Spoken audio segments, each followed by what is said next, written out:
My daughter brought me a present box on Father's Day, which was meant to be a surprise.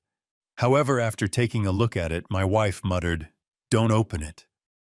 "Why?" I questioned. "Are you blind?" I froze in shock when I took a closer look. The police showed up 10 minutes later. The contents of the box will astound you. Please subscribe to the channel and leave a comment letting us know where you're listening before we go any farther. Do you even realize, Dad, that I need the money now, not when you're dead? On the hard wooden floor, the coffee cup broke. The Persian rug was splattered with brown liquid. Samantha's manicured fingers were still shaking from dropping the cup, and her face was crimson. I tightened my hold on the inheritance papers. In my daughter's frantic hands, 30 years of meticulous preparation were reduced to weapons. Under my white knuckles, the pages crumpled. "Samantha, I'm not an automated teller machine. When the time comes, you will receive your inheritance." Peter's grin grew as he sank further into our leather couch. "We'll hurry up. She is the only daughter you have. How about a few thousand to assist us, a couple thousand?" The man was not ashamed. It was gambling debts last month. Samantha's spending sprees prior to that. The solicitations continued and only became more audacious. "Assist you." My 66-year-old joints protested as I stood slowly. "I've been there for you for the past 3 years. Your personal bank is not my retirement fund." With a twisted dish towel in her hands, Jessica emerged from the doorway. "Everyone, please just relax. We can have a reasonable conversation about this." Quite reasonably, Samantha spun in the direction of her mom. "We're drowning in debt, and he's sitting on hundreds of thousands." "You created debt," I remarked softly. "Debt resulting from your decisions." The Mantles family portrait was oriented downward.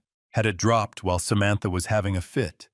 Or had it been turned on purpose like a mirror? The silver frame reflected the overhead light, revealing nothing but void-filled brightness. With his elbows resting on his knees, Peter moved forward. "You're not growing any younger, old man. While you're still here, why not take pleasure in showing off your money and seeing it appreciated?" I could taste the bitterness of the contempt, old man. This from someone who was dependent on my daughter's credit cards and my sporadic kindness, and who never had a permanent job. For that money I labored for 43 years. Every statement sounded more forceful than the last. 43 years of 12-hour workdays, skipped meals, and postponed holidays. Samantha, in order for you to enjoy a comfortable childhood, so that your mom and I may live a dignified retirement. Respect. Samantha gave a bitter laugh. "When your daughter suffers, what dignity does it serve to keep money? Does anyone suffer?" I gazed at her high-end jewelry, her new highlights, her fancy handbag, and Peter's brand new sneakers. They appeared wonderfully at ease in their misery. "You caused your own misery." Before I could stop them, the words spilled out. "Every emergency, every crisis, every frantic request for funds. You made them all." The quiet was as taut as piano wire. Jessica's face became white as she entered the room. "William," she said softly, "perhaps we ought to. What should be done?" The sound of Samantha's voice was like glass shattering. "Should we continue to condone your selfishness? Should you continue to act like a devoted parent rather than a rapacious jerk?" The charges were like slamming bricks. 40 greedy, self-centered, and unloving. 3 years of self-denial. And my prize was this. Peter got to his feet, his face taking on a more repulsive look. "Well, do you know what I think? I believe you take pleasure in seeing us struggle. Doesn't it make you feel strong? Leave." Something deep inside my chest said those words. "Leave my house, both of you." Your home, Samantha had a deadly sparkle in her eyes. "Mom helped pay for this house, right? This home where I was raised. You cannot simply expel your own daughter. Observe me. She wasn't moving, though. Peter wasn't either. They were waiting for me to give up like predators who had smelled my vulnerability. waiting for the customary check to buy brief peace, the customary apologies, and the customary compromise. Not now. I moved over to the front door and threw it open. The aroma of honeysuckle and the distant sound of laughing from neighbors filled the cool evening air as it poured in. Normal families conversing normally. When was the last time we had shared a laugh? Without looking back, I said to Samantha, "Take your husband and go. Please wait until you're prepared to politely discuss your financial issues and potential solutions that don't need taking money out of my wallet." She hissed and reached for her purse, saying, "You'll regret this when you're old and sick and need someone to take care of you." Do you recall this instance? Do you recall the time you put money before family? Like gunshots, her heels clicked on the hardwood floor. Peter followed, pausing at the threshold. "This is an over-old man," he muttered. "Family doesn't abandon family." The door slammed hard enough to rattle the windows. The silence felt heavier than their shouting had. I stood frozen at the front door, my hands still gripping the brass handle. Through the decorative glass panels, I watched Samantha's BMW reverse aggressively out of our driveway, tires spinning on the asphalt. Jessica's soft footsteps approached from behind. "William," I turned slowly. The living room looked like a battlefield. Coffee stains darkened the Persian rug we'd bought for our 20th anniversary. Inheritance documents lay scattered across the hardwood floor like fallen leaves. The overturned family photo caught the lamplight, its silver frame winking mockingly. 43 years, I whispered more to myself than to her. What 43 years I worked overtime shifts during her high school years so she could have new clothes, college textbooks, that car for her 16th birthday. My voice caught. The wedding we couldn't afford, but paid for anyway. Jessica picked up the scattered papers, her movements careful and deliberate. "She's struggling, William. The gambling problem is her choice." The words came out sharper than I intended. Every casino visit, every online bet, every lie about where the money went, her choices. I walked to the mantel and righted the family photo. 5-year-old Samantha smiled back at me, gap-toothed and innocent, sitting on my shoulders at the county fair. When had that joyful child become this manipulative stranger, demanding my life savings? "Remember when she wanted that dollhouse for Christmas?" I asked, touching the glass. "The one from the expensive toy store downtown. I worked double shifts for 2 months to afford it." Jessica's silence was answer enough. We both remembered, just like we remembered the ballet lessons, the summer camps, the brand-name shoes, because her friends all had them. Every sacrifice made gladly for our daughter's happiness. And now she throws coffee mugs at me because I won't hand over my retirement fund. She didn't throw it at you, William. She threw it at the floor.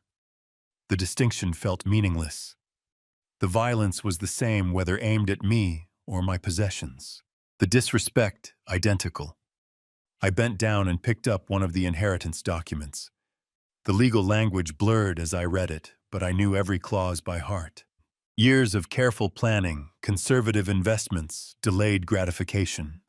All so Samantha would be financially secure after we were gone. "Peter's influence," Jessica said quietly. "He fills her head with these ideas about what we owe her. Peter didn't create her greed. He just gave it permission to show itself." The harsh truth hung between us. Our daughter had become someone we barely recognized, and we'd enabled it by always giving in, always writing the check, always smoothing over her latest crisis with our money. My phone buzzed a text message from an unknown number, but I recognized the writing style immediately. "Dad, I hope you're happy. Kids need winter coats and school supplies, but apparently your precious money is more important than your grandchildren. Don't expect to see them anytime soon. Grandchildren, the ultimate weapon in Samantha's arsenal. Emma and Jake, 8 and 6 years old, innocent casualties in their mother's war for my wallet." She knew exactly where to strike to cause maximum pain. I showed Jessica the message. Her face crumpled. She wouldn't really keep them away from us, would she? But we both knew she would. She'd done it before during smaller arguments, A week here, 2 weeks there, whenever we didn't immediately comply with her financial demands. The children used as bargaining chips in her endless quest for money. William, maybe we should reconsider. No. The word came out like a gunshot. No more. I won't be held hostage by threats about the grandchildren. I won't teach Emma and Jake that love can be bought, that family relationships are transactions. Jessica flinched at my vehemence. In 38 years of marriage, she'd rarely seen me this angry.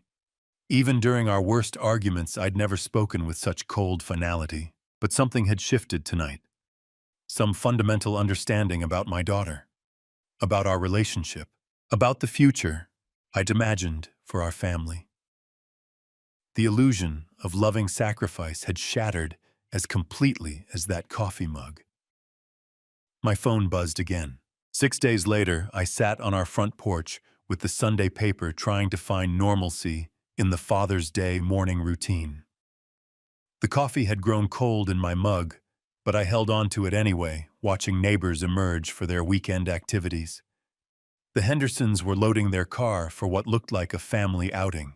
The Patels were working in their garden, their laughter carrying across the quiet suburban street. Jessica moved around inside the kitchen, the soft clatter of breakfast dishes drifting through the open window. We'd spent the week in careful conversation, dancing around the Samantha-shaped hole in our family dynamic. Neither of us had heard from her since that night. No calls, no texts. No surprise visits demanding money or reconciliation. The silence felt unnatural. In 3 years of financial crises, Samantha had never gone this long without contact. Usually by day 3, she'd be calling with apologies and smaller requests, testing the waters before launching into her next major plea for money. But this was different. The completeness of the silence felt deliberate, calculated, almost like the calm before a storm. Part of me felt relieved, part of me worried. The rumble of a delivery truck broke through my thoughts. I looked up from the sports section to see a brown UPS vehicle slowing in front of our house. Strange, we weren't expecting anything, and Sunday deliveries were rare unless someone paid extra for weekend service. The driver hopped out, consulted his handheld device, then grabbed a medium-sized box from the back.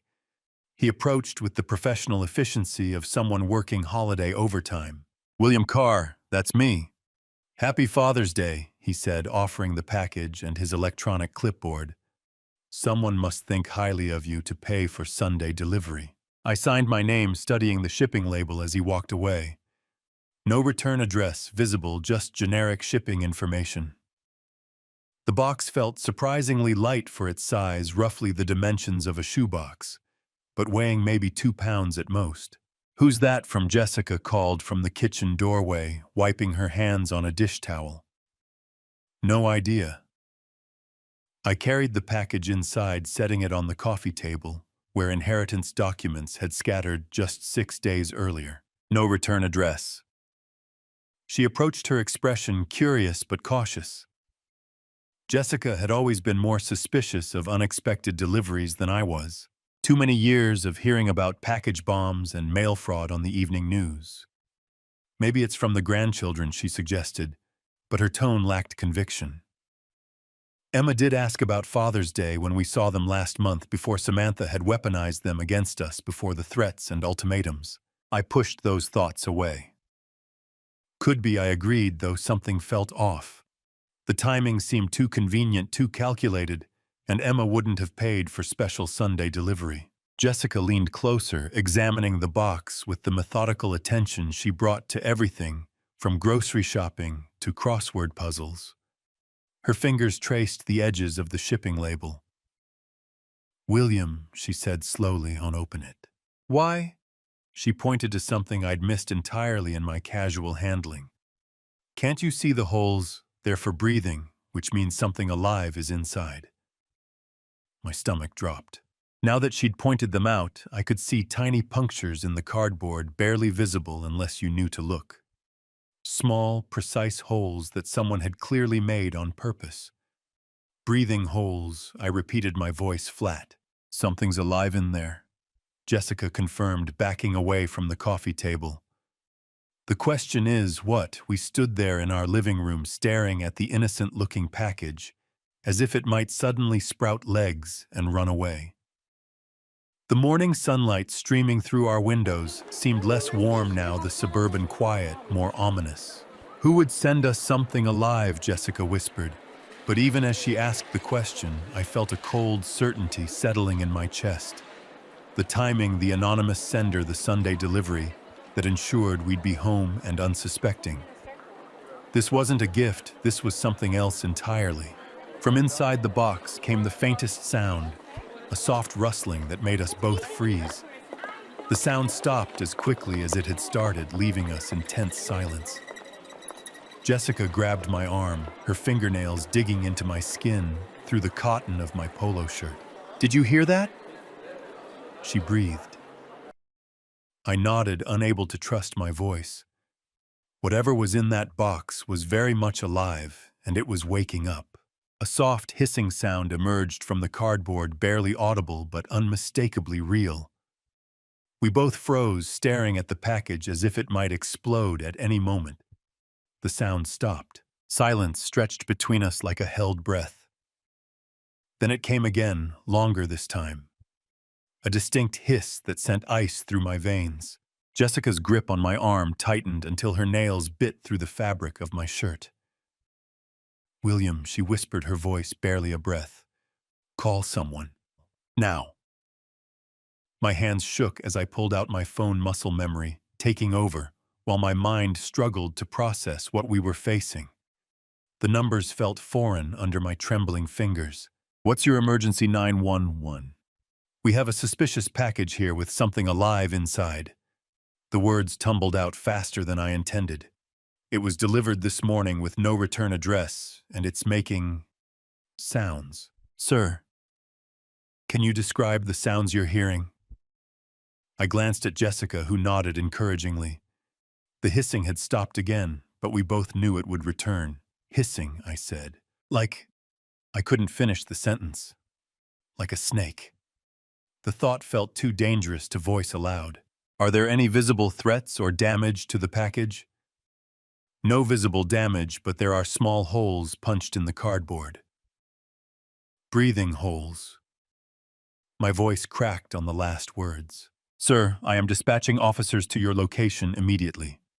Please maintain a safe distance from the package and do not attempt to open it." "Can you move to another room?" "We're about 6 feet away in our living room. Should we leave the house?" "Stay inside, but keep your distance. Officers should arrive within 10 minutes. Do not touch or move the package under any circumstances." The line went quiet, except for the dispatcher's typing. 10 minutes felt like an eternity when something dangerous was sitting on our coffee table, growing more active with each passing moment. "Who could have done this?" Jessica asked, once I'd hung up the question I'd been dreading. The answer felt obvious, but saying it out loud would make it real, would acknowledge that our daughter had crossed a line I'd never imagined possible. "I'm afraid to guess," I admitted, but my mind was already there, connecting dots I didn't want to see. The timing on Father's Day wasn't coincidental. The anonymous sender who knew our address, our schedules, our vulnerabilities, someone angry enough about our recent argument to plan something this elaborate, this cruel. Another sound from the box made us both step backward, not just hissing this time, but a rustling that suggested movement, something shifting position inside the confined space. "The argument," Jessica said quietly. 6 days ago, she was so angry when she left. She didn't need to say Samantha's name. We were both thinking it, both arriving at the same horrible conclusion through different paths of logic and dread. But this," I gestured at the package. "This isn't anger. This is something else. Revenge." The word hung unspoken between us, too ugly to voice but impossible to ignore. Our daughter, the child we'd raised and supported and loved despite her flaws, had sent us something designed to frighten or harm us. The box rustled again, more insistently this time. Whatever was inside was definitely awake now, probably confused by its surroundings. possibly agitated by our voices and movement. What kind of person does this to their own parents? Jessica's voice broke on the question. Someone desperate, I said, though the words felt inadequate. Someone who thinks they've been wronged. But deep down, I knew it was more than desperation. This required planning, calculation, a level of malice that spoke to something broken in the relationship between parent and child. Samantha hadn't just lashed out in anger. She'd crafted a deliberate act of psychological warfare. The sound of car doors slamming outside made us both jump. Through the front window, I could see a police cruiser in our driveway, 2 officers walking toward our door, with the purposeful stride of people trained to handle dangerous situations. Relief flooded through me so quickly, it made my knees weak. Professional help had arrived. Soon, whatever nightmare lurked in that innocent-looking package would be someone else's responsibility to handle safely. The doorbell rang sharp and authoritative in the tense quiet of our home. I opened the door before Officer Todd Reeves could knock a second time. His presence filled the doorframe, tall, solidly built, with the practiced alertness of someone who'd handled domestic emergencies. The nameplate on his uniform read T. Reeves. "Mr. Carr, I'm Officer Reeves. We received your call about a suspicious package." "Yes, thank you for coming so quickly." I stepped aside to let him enter. "It's in the living room." He wiped his boots on our welcome mat before crossing the threshold. Jessica appeared in the hallway, still wearing her apron, hands twisted nervously. "Officer, we're just so grateful you're here. We didn't know what else to do." "You did exactly the right thing, ma'am." His voice carried calm authority. "Can you show me the package?" We led him to the living room where the box sat on our coffee table, looking smaller now that professional help had arrived. Officer Reeves approached carefully, pulling latex gloves from his utility belt. "When did this arrive?" "About 35 minutes ago," I said.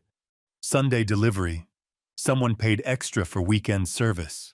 He examined the shipping label without touching the box. "No return address visible, and you heard sounds coming from inside." "Hissing," Jessica said quietly. "Like—" She couldn't finish. "Like a snake," Officer Reeves completed matter-of-factly.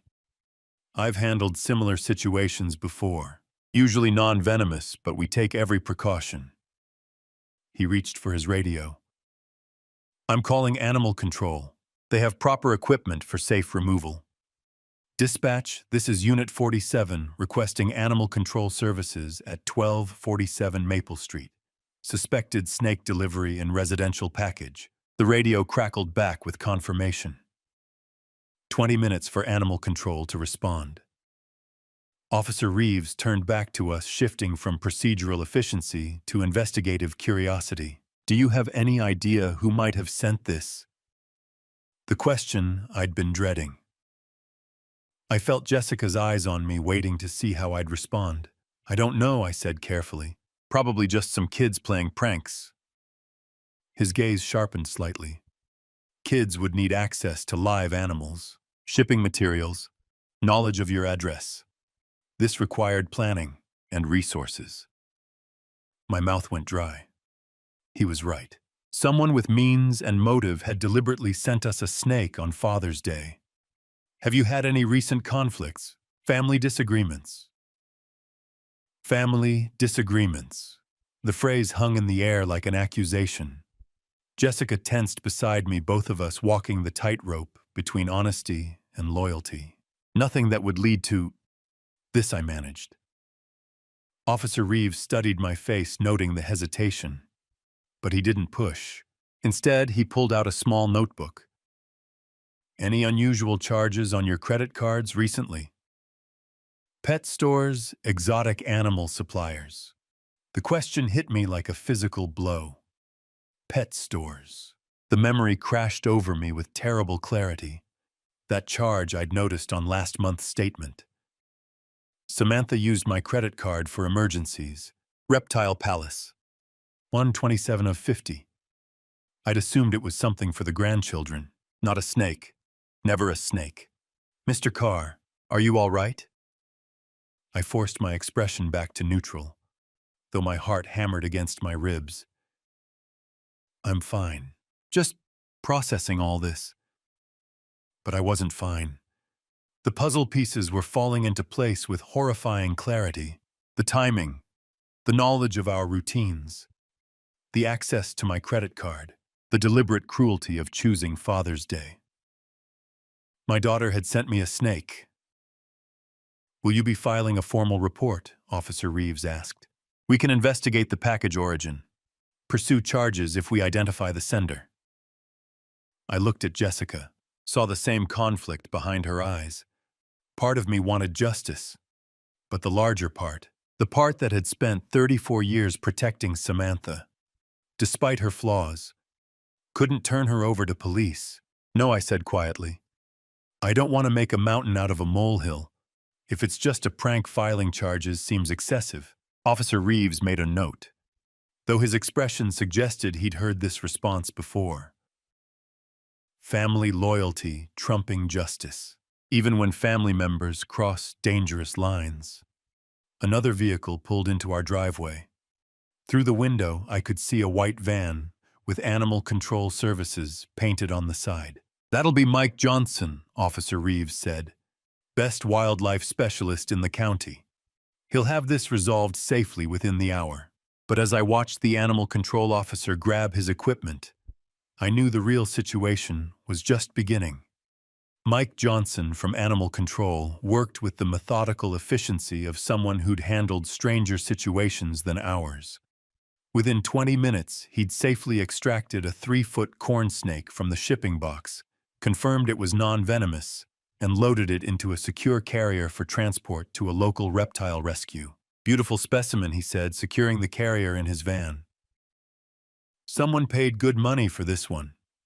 Corn snakes make excellent pets when properly cared for. Shame someone used it for whatever this was." Officer Reeves shook hands with both of us before departing.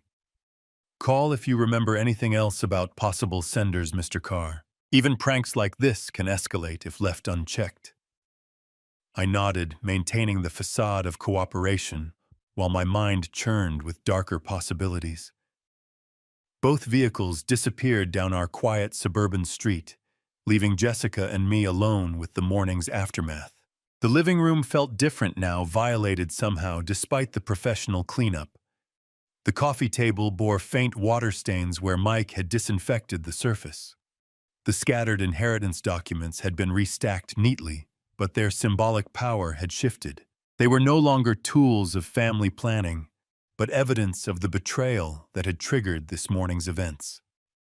Jessica busied herself in the kitchen, running water in the sink with unnecessary vigor. Stress cleaning, her standard response to family crises. I stood at the front window watching the Hendersons return from their Father's Day outing, their car loaded with picnic gear and children's laughter. Normal families, normal Sunday mornings, normal fathers who didn't receive venomous surprises from their daughters. The credit card charge burned in my memory like a brand. Reptile Palace 12750. 3 weeks ago, right after our argument about the inheritance. Perfect timing for planning revenge. My phone felt heavy in my hands as I scrolled to Samantha's contact information. Her smiling photo looked back at me. A picture from Emma's birthday party last year, before the financial demands had escalated, before the threats about grandchildren access, before this morning's snake delivery. "Are you really going to call her?" Jessica asked quietly from the kitchen doorway. "I need to know for certain. And if she admits it." The question hung between us like a challenge. What would I do if my suspicions were confirmed? What action could a father take against a daughter who'd crossed such a fundamental line? I didn't have an answer yet, but I knew the conversation was necessary. The phone rang twice before she picked up. Dad Samantha's voice carried artificial brightness, the tone she used when she wanted something or was hiding something. "How's your Father's Day going?" My grip tightened on the phone. How's my Father's Day going? If she was innocent, the question was natural. If she was guilty, it was cruel mockery. Interesting morning, actually. I kept my voice neutral, conversational. Samantha, you wouldn't happen to know anything about a strange Father's Day gift? No, Dad. What happened? Her response came quickly, almost too quickly. But it was what happened next that confirmed my worst suspicions.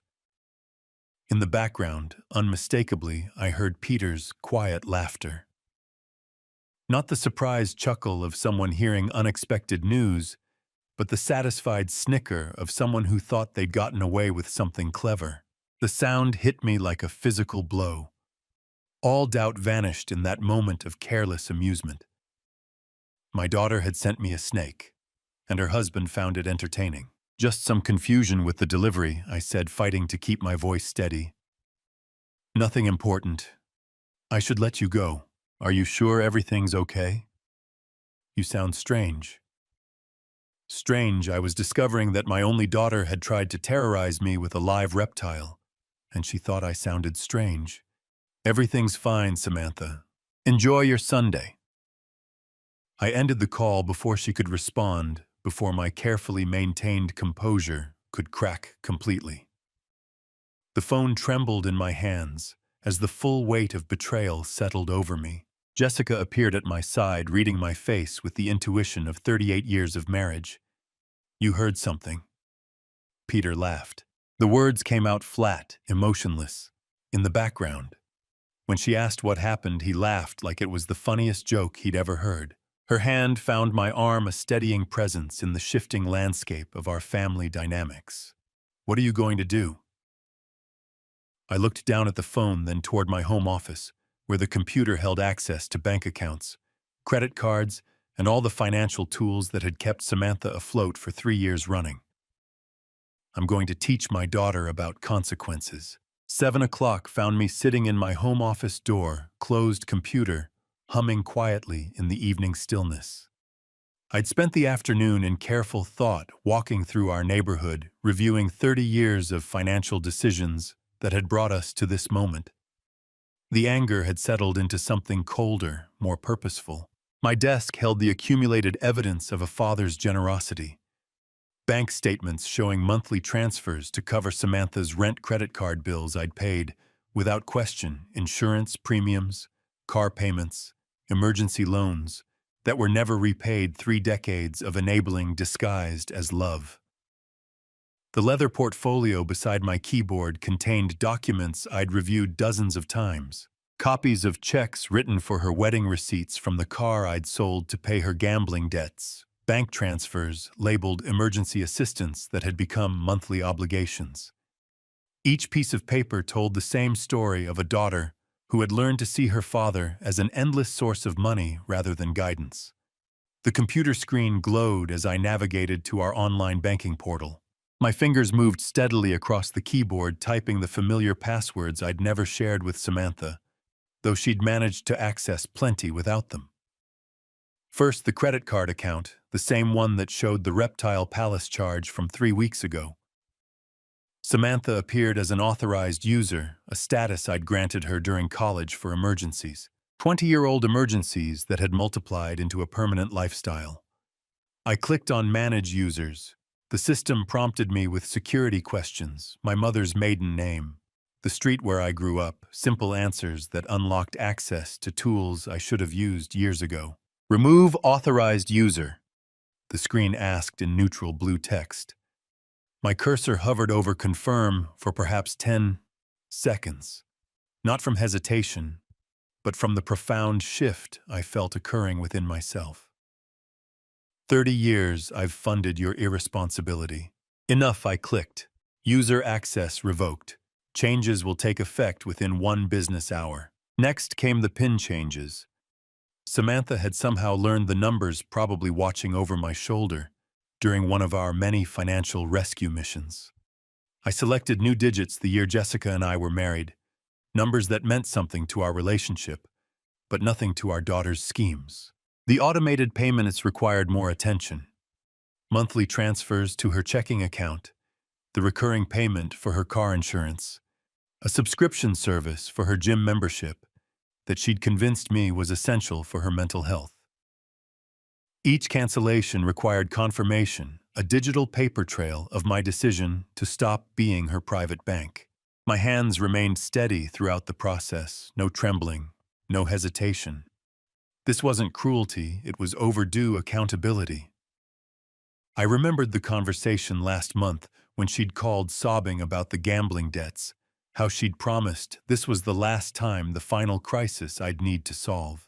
I'd believed her transferred another $5,000 and told Jessica we were helping our daughter learn responsibility. Instead, I'd been teaching her that consequences were optional. The final screen showed a summary of changes: credit access, removed automatic payments, canceled PIN codes, updated the work of 30 years of enabling the undone in 30 minutes of methodical clicking. Save changes. Outside my office window, the suburban evening continued its peaceful rhythm. The Hendersons were grilling dinner in their backyard. Mrs. Patterson walked her small dog past our mailbox. Normal families living normal lives, probably not dealing with adult children who sent live snakes as Father's Day gifts. I clicked save. The confirmation appeared instantly. Account changes processed, updated information will be available immediately. Leaning back in my leather desk chair, I felt something I hadn't experienced in years when it came to Samantha. Control, not the desperate reactive scrambling to fix her latest crisis, but the calm authority of a parent who'd finally remembered that love sometimes requires saying no. Tomorrow morning, she would discover her financial safety net had been removed. Her credit card would be declined. Her automatic payments would bounce. Her assumed access to my resources would simply end. For the first time in decades, the consequences of her choices would be entirely her own responsibility. The phone on my desk remained silent, but I knew that wouldn't last long. Morning arrived with unusual peace. I sat at our kitchen table with coffee and the newspaper, watching sunlight filter through Jessica's herb garden on the windowsill. For the first time in years, I felt no anxiety about potential financial emergencies, no dread of manipulative phone calls.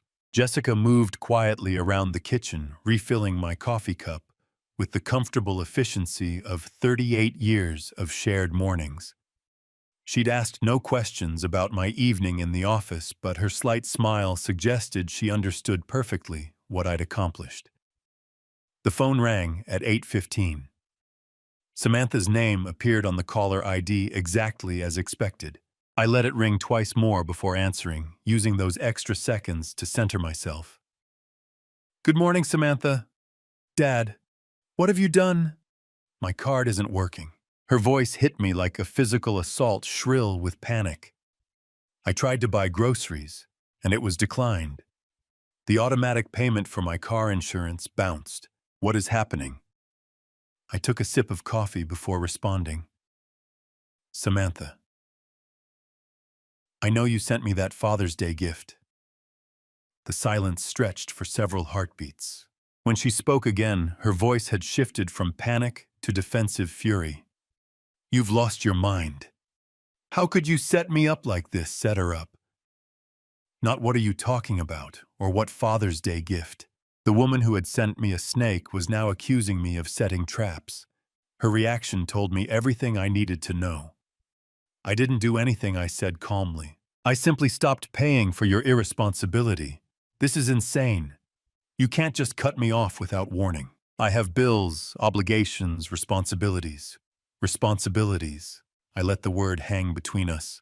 Like the responsibility to treat your parents with basic respect, like the responsibility to handle your own finances instead of depending on mine.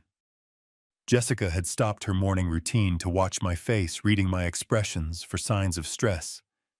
But I felt remarkably calm, almost detached from Samantha's hysteria. "Dad, please, you don't understand. Peter and I are struggling right now. The apartment rent is due, and my car payment. Your car payment that I've been making for 2 years, your apartment rent that comes out of my account every month. Perhaps it's time you understood what actual financial responsibility looks like." "Fine. You want to play games?" Her voice rose to a pitch that would have concerned me yesterday. Don't expect to see your grandchildren anytime soon. Emma and Jake won't even remember you by the time. Samantha. I cut her off with quiet firmness. Those threats stopped working yesterday morning. The phone went silent, except for her rapid breathing. I could almost hear her recalibrating, searching for the manipulation tactic that had always worked before. I can't believe you're doing this to me, she whispered, switching to the victim voice that had opened my wallet countless times. I'm your daughter. I'm struggling. And instead of helping me, you're punishing me for something I didn't even do. Something she didn't even do. Still no direct denial. No confusion about what gift I'd referenced. Just the blanket deflection of someone who knew exactly what she'd done and was angry about facing consequences. Your struggle is not my responsibility, I said. Your choices created your situation. Your choices sent that package. Your choices will determine what happens next. You're being ridiculous. One little prank, and you completely lose your mind. One little prank, there it was. Not quite a confession, but close enough to confirm what her panicked overreaction had already revealed. She'd sent me a live snake as a little prank, and now expected me to continue funding her lifestyle. A prank involving a dangerous animal isn't little Samantha, and a father cutting off financial support after 30 years of enabling isn't losing his mind. It's finally finding it. Her voice turned arctic. This isn't over, old man. You think you can control me by controlling money? We'll see about that. The line went dead. I set the phone down gently and looked at Jessica, who had watched the entire conversation with growing admiration. The morning sunlight still streamed through her herbs. The coffee still tasted perfect. She's coming here, Jessica said quietly. I nodded, probably with Peter. They'll want to continue this conversation in person. Are you ready for that? I thought about the question seriously. Was I ready for my daughter to arrive at our home with her unemployed husband, demanding access to money she'd never earned, threatening grandchildren? She'd already weaponized. Yes, I said. I think I am. The sound of a car engine roaring into our driveway shattered the morning calm. Tires squealed against asphalt as the vehicle stopped abruptly, followed by the sharp slam of two car doors. Jessica and I exchanged a glance. We both knew who had arrived. Heavy footsteps marched across our front walkway with determined rhythm. The doorbell rang once sharp and demanding, then immediately again when no one answered fast enough. I stood slowly, feeling remarkably calm despite the approaching storm. Stay here, I told Jessica quietly. No. Her voice carried unexpected strength. We're in this together. The doorbell gave way to aggressive knocking. I walked to the front entrance and opened it to find Samantha and Peter standing on our porch, like a two-person army ready for battle. Samantha's face was flushed red with anger, her hair disheveled as if she'd dressed hastily and driven here in fury. Peter loomed behind her, his expression dark with malice I'd never seen directed at me before. Dad. Samantha's voice vibrated with barely controlled rage. We need to talk. We already talked this morning. I remained in the doorway, not inviting them inside. I thought I was quite clear. Clear, she laughed harshly. You were insane. You can't just cut me off because of some ridiculous misunderstanding about a Father's Day package. Even now, standing on my doorstep demanding money, she couldn't bring herself to admit what she'd done. There's no misunderstanding, Samantha. You sent me a snake. I responded appropriately. Peter stepped forward, his bulk filling more of the doorway. Look, old man, maybe you didn't think this through properly. Samantha has expenses, responsibilities. Kids need things. Kids whose mother threatens to keep them away from their grandparents when she doesn't get money. I replied evenly. Samantha's face contorted with desperate fury. Fine. You want to play hardball? You'll never see your grandchildren again. Emma and Jake will grow up knowing their grandfather chose money over family. The words that had once been my greatest fear now felt powerless against the clarity I'd gained. I looked at my daughter and saw not the child I'd raised, but the manipulative stranger she'd become. "Samantha," I said quietly, "that's not a threat. That's a blessing." The shock on her face was complete. This was not the response she'd expected, not the devastating blow that had always brought me to my knees before. Peter's mouth fell open. "You—" "What?" Samantha stammered. "If you're the kind of person who uses children as weapons against their grandparents, then perhaps it's better that they're not exposed to that kind of manipulation while they're young." Peter's expression shifted to something darker. He stepped forward close enough that I could smell the anger radiating from him. "We know where you live, old man," he said, his voice low and menacing. "We know your routines, your schedule. You might want to reconsider your position." I felt Jessica tense behind me, but I remained perfectly still. "Are you threatening me, Peter? I'm just saying that family relationships work both ways. You want to cut us off, fine. But don't expect us to just disappear quietly." "Actually," I said, "that's exactly what I expect. And if you choose not to disappear quietly, that becomes a matter for the police rather than family negotiation." Samantha grabbed Peter's arm, perhaps sensing he was pushing into territory that could have legal consequences. But her touch didn't calm him. It seemed to fuel his aggression. "You think you're so smart," Peter continued. "You think cutting off our money makes you powerful. There are other ways to get what we need." "I'm sure there are," I agreed, "like getting jobs, for instance. Novel concept, but people have been supporting themselves through employment for centuries." "This isn't over," Samantha hissed, her desperation transforming into pure venom. "You'll regret treating us like this. Family doesn't abandon family, and there will be consequences." "There already are consequences," I said. "You're living them right now." They stared at me for a long moment, perhaps finally understanding that no amount of threats, guilt, or manipulation was going to restore their access to my resources. The man who had spent 30 years being their personal bank had simply closed. Without another word, Samantha spun on her heel and stalked back to their car. Peter followed, but not before giving me one last menacing look. I watched them drive away, their car engine revving unnecessarily loud. Only when their taillights disappeared did I close the front door and turn to Jessica. Her face was pale, but her eyes held something they hadn't seen in years: pride. "We're going to need legal advice," I said. Evening brought the quiet normalcy that had become precious in our house. Jessica and I sat at our kitchen table after dinner, the domestic routine providing comfort after the morning's chaos. She sipped chamomile tea while I nursed my second cup of coffee, both of us processing the day's events. The kitchen had always been our sanctuary for serious conversations. It was here we'd discussed buying the house planned for retirement, talked through concerns about Samantha's early struggles with money. Now it served as the place where we contemplated the complete breakdown of our family relationship. "I keep thinking about when she was 8, Jessica said quietly. "Remember the Mother's Day breakfast? She made burnt toast and orange juice with too much pulp, but she was so proud." I did remember Samantha in her pink pajamas standing on a kitchen stool to reach the counter, determined to surprise us with breakfast in bed. The memory felt like it belonged to someone else's family now.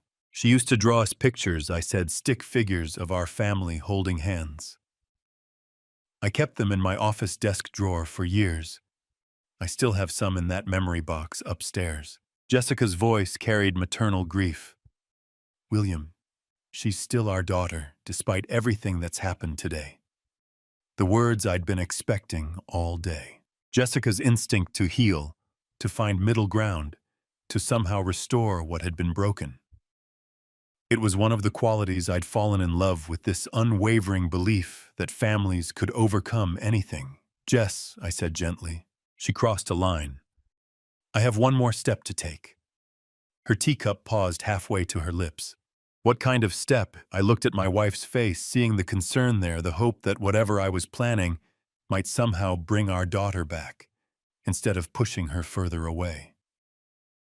How could I explain that bringing her back was no longer the goal? Something permanent, I said. Something that ensures this morning's scene never happens again. You're talking about changing the will. It wasn't a question. Jessica knew me well enough to follow my thought process to understand that legal protection was the only solution left. Among other things, yes. She was quiet for a long moment, wrestling with the implications. Changing our estate planning would be more than a financial decision. It would be a formal acknowledgement that our daughter was no longer trustworthy. The grandchildren, she said finally, Emma and Jake, will be better off not learning that love can be purchased with money. I reached across the table and took her hand. Jessica, what she did today wasn't desperation. It was calculated cruelty. The snake, the threats, the manipulation. That's who she's chosen to become. But if we cut her out completely, we protect ourselves from future abuse. We protect our marriage from constantly managing her crises. We protect our retirement from being slowly drained away by someone who sees us as a resource rather than parents. Jessica squeezed my hand, her thumb tracing across my knuckles in the gesture that had comforted me through decades of smaller challenges. This wasn't a smaller challenge, though. This was the end of something fundamental. Will it stop her? I asked. If you change everything legally, will she finally leave us alone? It will remove her incentive for contact, no access to money, no inheritance to protect, no leverage to maintain. She'll have to find other people to manipulate. The pragmatism of it felt cold but necessary. Samantha would move on to easier targets, people who hadn't yet learned to recognize her patterns. I hate that it's come to this, Jessica whispered. So do I. But I won't spend our remaining years being held hostage by threats and manipulation. I won't let her destroy what we've built together. Outside our kitchen window, the suburban evening continued its peaceful rhythm. The Hendersons were walking their dog. Mrs. Patterson was watering her garden. Normal people living normal lives. When will you do it? Jessica asked. Tomorrow morning. I'll call Margaret Summers first thing. She's handled our legal work for 15 years. She'll know exactly what needs to be done to make it ironclad. Jessica nodded slowly, accepting the inevitable, even as it broke her heart. And if Samantha finds out, she will eventually, but by then, the legal protections will be in place. Her anger won't be able to touch us anymore. I stood up from the table, carrying our empty cups to the sink. Behind me, I heard Jessica's quiet sigh. Not disagreement, but grief for the daughter we'd lost. Tomorrow I would take that final step. Tonight, I would hold my wife and let her mourn the family we'd thought we were. Margaret Summers's law office occupied the third floor of a granite building downtown. Its walls lined with legal volumes that spoke of 15 years protecting families like ours. I sat across from her mahogany desk with a manila folder of documents, feeling calmer than I had in weeks. William, she said, removing her reading glasses. When you called this morning, you mentioned needing comprehensive legal protection. Tell me what's been happening. Margaret had handled our Will's property transfers and Jessica's mother's estate. She knew us as the stable couple who planned ahead and paid bills promptly. What I was about to describe would sound like a different family entirely. I explained the inheritance argument, the snake delivery, the blocked credit cards, yesterday's threatening confrontation. Margaret listened without interruption, occasionally making notes, her expression growing more serious with each detail. Peter said they know where we live, know our routines, I concluded. It felt like a direct threat. She set down her pen and leaned back. William, this goes beyond a family disagreement. You're describing harassment and intimidation. We need to address this on multiple fronts. That's what I was hoping you'd say. Margaret pulled out a fresh legal pad. Let's start with your will. You mentioned wanting to restructure your inheritance. I want my money to go to my grandchildren's education, not to my daughter's casino, I said. That's a wise decision, William. Her voice carried professional warmth. We can create an educational trust fund that provides for Emma and Jake's schooling college expenses and legitimate educational needs while preventing any access by their parents. She outlined the framework. An independent trustee would manage the funds, releasing money only for documented educational expenses. Samantha and Peter would have no access, no control, no ability to manipulate the children's inheritance. What about Jessica? I asked. Fully protected, of course. The house, your retirement accounts, her security. Nothing changes there. This only affects what would have gone to Samantha. Next came the restraining order documentation. Margaret opened a new file and began systematically recording yesterday's confrontation, the threatening language, the escalating pattern that had culminated in actual intimidation. The snake incident is particularly concerning, she said, writing quickly. Using live animals to frighten elderly parents shows planning and malice that courts take seriously. How long does this process take? The will modifications can be finalized within the week. The restraining order can be filed today. Once it's granted, any contact from Samantha or Peter becomes a legal matter rather than a family dispute. I felt something release in my chest, a tension I'd been carrying for months. The weight of being perpetually available for Samantha's crises, of walking on eggshells to avoid triggering her threats, of enabling destructive behavior. All of it was ending. There's one more thing, Margaret said. Based on what you've described, I recommend documenting everything for potential future legal action. Keep records of any attempts to contact you, any violations, any attempts to involve the grandchildren. Do you believe things will deteriorate before they improve? Individuals who resort to manipulation and intimidation often struggle to respect boundaries with ease. When Samantha finds out she's been excluded from the will and hit with a restraining order, her response could be quite impactful. Yet that no longer filled me with fear. With legal safeguards established, her frustration would be aimed at a system meant to address such conduct, rather than at two aging parents seeking to relish their golden years. Margaret's assistant entered the room carrying the meticulously prepared documents. With each stroke of my pen, I embraced the gratifying sense of closure that came with the choices I had made and put into action. The era of financial support spanning 3 decades was coming to a close. Our sanctuary would be safeguarded from any form of intrusion. Margaret mentioned that the restraining order is expected to be approved by the end of business today. By tomorrow morning, court officers will ensure that both Samantha and Peter are served. From that point on, any interaction with you or Jessica will be treated as a legal issue. I rose to my feet, exchanging a firm handshake with the woman who had just empowered me to take charge of my own destiny.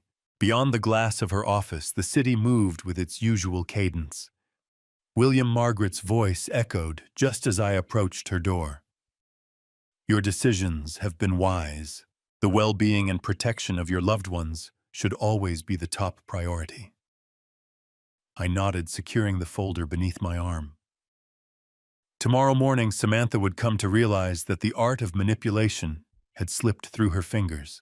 Tonight, Jessica and I would drift off into a serene slumber, comforted by the knowledge that justice had finally embraced us. 2 days unfolded in a serene stillness that I hadn't felt in years. Jessica and I slipped back into the familiar rhythms that had often been disrupted by Samantha's emergencies. Morning coffee enjoyed in peace, afternoon walks free from the worry of missed messages, evening dinners focused on connection rather than financial stress. On Thursday afternoon, Margaret reached out to affirm what I had been expecting all along. William, the documents arrived at 2:15 today. Both Samantha and Peter have been notified of the restraining order, and they have obtained copies of the changes to the will. It's complete. I expressed my gratitude and ended the call, then remained still in my chair for a few moments, lost in thought. Outside our window, Mrs. Patterson was tenderly planting vibrant spring flowers in her garden. Her movements graceful and deliberate, as if each bloom held a story waiting to unfold. The children of the Henderson family were joyfully riding their bicycles along the sidewalk. Life in the suburbs flows gently wrapped in a comforting routine. "The papers have arrived," Jessica inquired from the kitchen doorway. "This afternoon I realized it's all come to an end." She approached and settled next to me, gently clasping my hand in hers. There was no need to delve into Samantha's potential response, or consider if she would seek to navigate the legal obstacles that Margaret had put in place. The regulations were unmistakable. The safeguards were thorough, and after 3 long decades, we finally broke free from her control. I reflected on the daughter I had nurtured, the sweet child, who created stick-figure families and surprised me with breakfast in bed on those cherished occasions. The child had transformed into an individual who dispatched live snakes to her father and ominously hinted at using his grandchildren as pawns against him. The change had been so subtle over the years that I found myself justifying behavior that had become more and more intolerable. Yet the woman who had confronted me at my doorstep, insisting on money and issuing threats, was no longer someone I felt compelled to support. The legal papers had drawn the lines that affection alone could never define. They achieved their desires. I have stepped away from their lives. I couldn't help but notice the irony. Samantha had spent years warning me that she would sever my connection to Emma and Jake if I failed to meet her financial expectations. In her quest for control, she had unwittingly orchestrated her own separation, sealing her fate, and forfeiting any claim to the inheritance she had coveted so fiercely. Emma and Jake would have their needs met through their educational trust fund, overseen by experts who were beyond the reach of manipulation or intimidation. Their educational costs, tutoring, textbooks, and genuine academic necessities were all taken care of without allowing their parents to handle resources they had shown they couldn't manage wisely. Jessica held my hand tightly. "Do you believe she truly grasps the depth of her loss?" "She absolutely will," I assured. "The restraining order signifies that any effort to reach out to us turns into a legal issue. The alterations to the will signify that there is no inheritance to dispute, eliminating any financial motivation to keep even contentious connections. She'll need to seek out new individuals to influence. Should she breach the restraining order, it will then fall under the jurisdiction of the police department, not ours." For 3 decades, I had been there for Samantha, always ready to catch her when she stumbled, yet she never seemed to grasp the lessons from her missteps. I had parted with my beloved classic car to settle her gambling debts. I had taken care of her rent when she said there were unforeseen emergencies. I had penned check after check, holding on to the hope that this time would bring a change. This challenge would mark the end of the line. The serpent had served as her last message to me.